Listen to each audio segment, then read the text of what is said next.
Hello everyone, I'm Sean Alexius Yu, a Gasid, and I will be discussing the types of tests for wood products. A wood is widely used in civil engineering, and testing of wood products is essential to ensure their strength, durability, and sustainability for construction. The types of tests for wood products are mechanical testing, physical testing, durability, and environmental testing. In mechanical testing, there is the compressive test, bending test, tensile test, and shear test. Compression test determines how much load wood can withstand before failure. Compression test purpose is to determine the ability of wood to withstand axial compressive forces. It undergoes the procedure wherein cut wood specimen according to ASTM D143 or ISO 3131 standard and ensure the moisture content is standardized to 12%. Then place the specimen in universal testing machine, ensure alignment with load direction, then apply compressive force gradually at a constant rate, measures the deformation using strain gauge or extensometer. Continue loading until failure, record maximum load, compressive strength, and the modulus elasticity.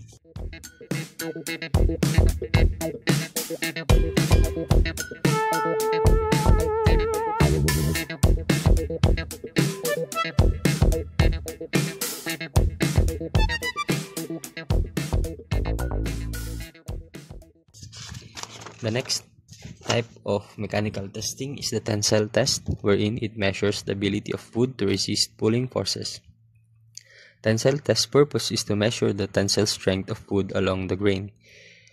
The specimen preparation use a dog bone shaped sample per ASTM D143, then clamp the ends of the specimen in the grips of the UTM, apply slow, uniform tensile force until the sample breaks. Lastly, measure the maximum tensile load, tensile strength, and elongation.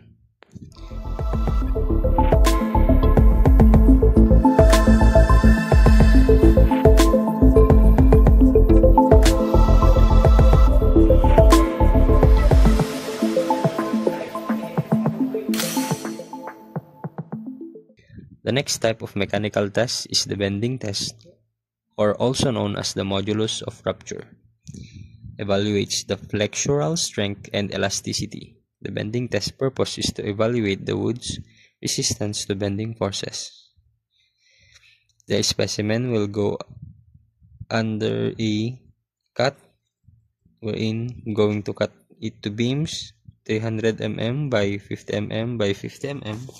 Then ensure the standardized moisture content.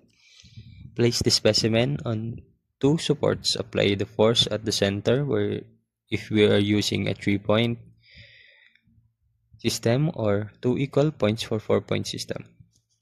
And apply force gradually at a constant rate, measure the deflection using dial gauge, then measure the modulus of rupture or the MOR, and the modulus of elasticity or MOE. Stop the test upon wood failure.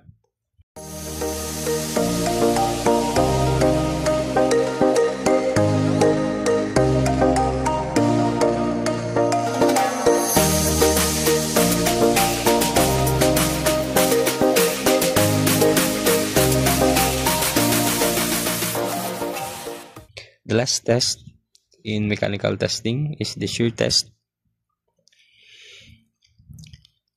Shear test assesses the resistance to sliding forces. So the shear test purpose is to assess the resistance to shear force along the grain.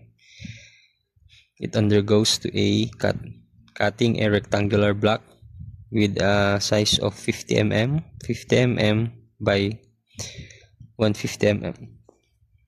Place the sample in a shear test fixture, then apply a shear force gradually along the grain until failure. Then measure the maximum shear stress.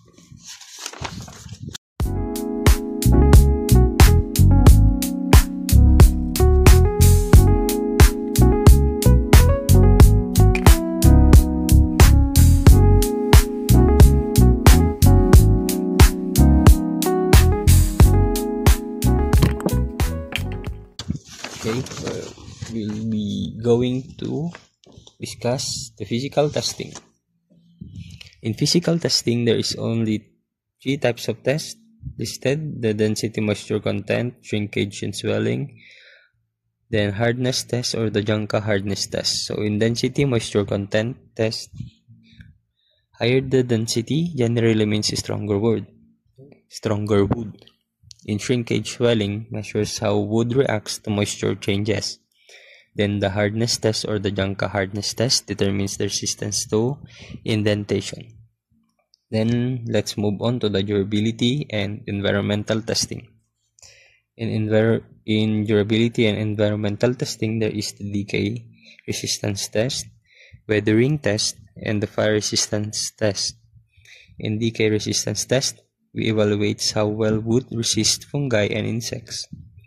In weathering test, simulates a long-term exposure to sun, rain, and temperature fluctuations. Fire resistance test checks wood reaction to fire and burning rates.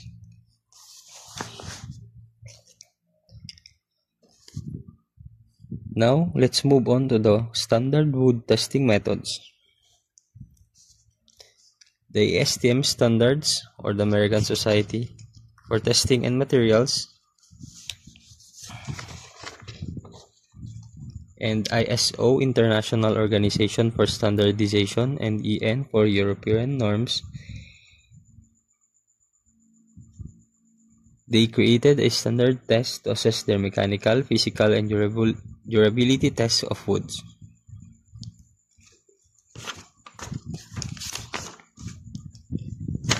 Mechanical testing standards, we uses ASTM D198 standard test methods of static test or lumber in structural sizes. ASTM D1037 standard test methods for evaluating properties of wood-based fiber and particle panel materials. Then ISO 3349 determination of modulus of elasticity and bending of wood. Then EN 408 is for timber structures, structural timber, and glued laminated timber determination of some physical and mechanical properties. Then let's move on to the physical property testing standards, wherein we uses ASTM D2395 standard test methods for density and specific gravity of wood and wood-based material. ASTM D4442 standard test methods for direct moisture content measurement of wood and wood-based material.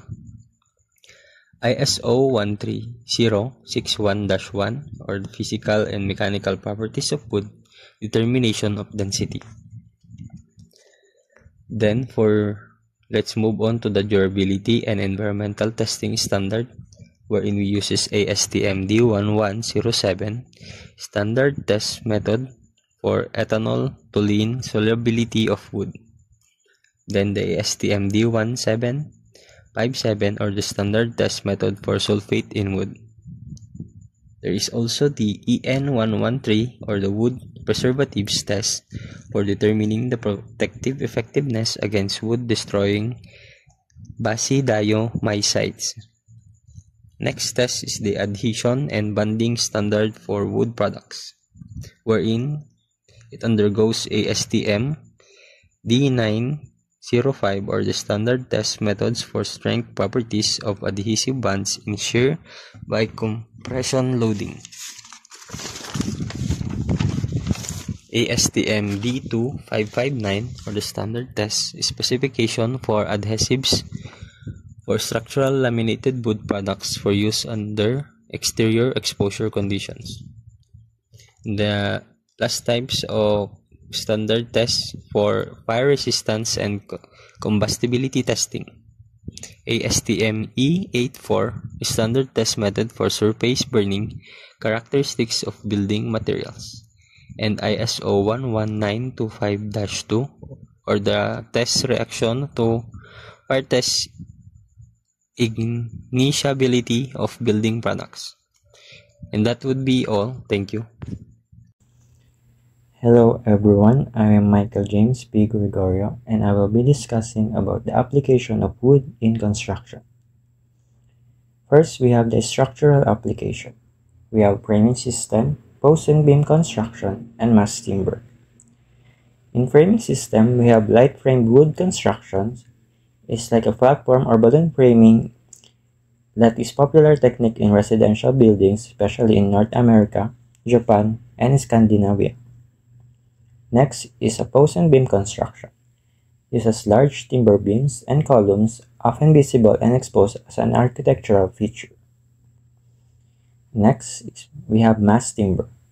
Mass timber construction utilizes large, engineered wood panels for buildings, offering a sustainable and efficient alternative to traditional concrete and steel construction.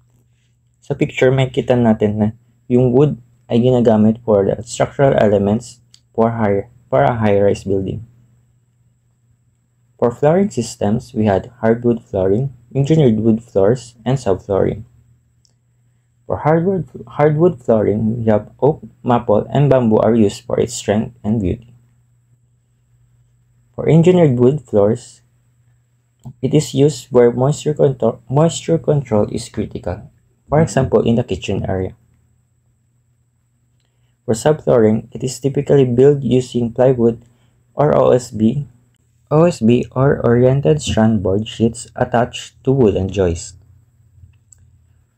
Next is the roofing systems.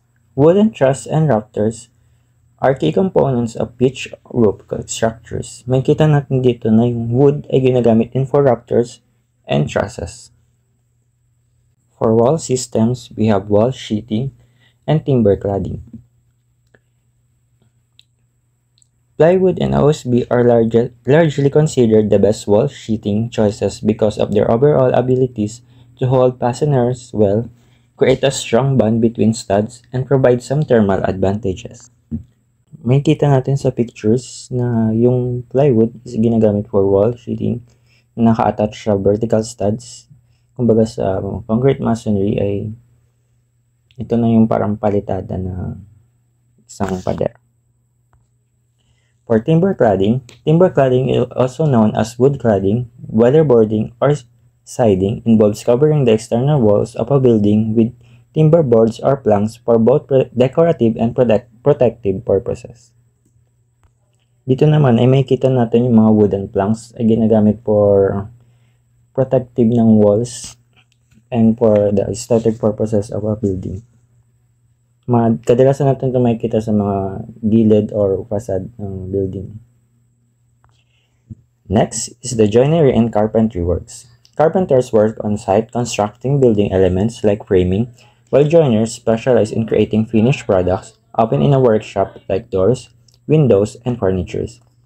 Both trades utilize various woodworking techniques to connect pieces of wood.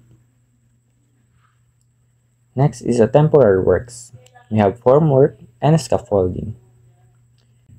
Wood formwork is a type of temporary structure used in construction to hold wet concrete in place and shape it until it hardens. It's commonly made of timber, plywood, and other wood-based materials.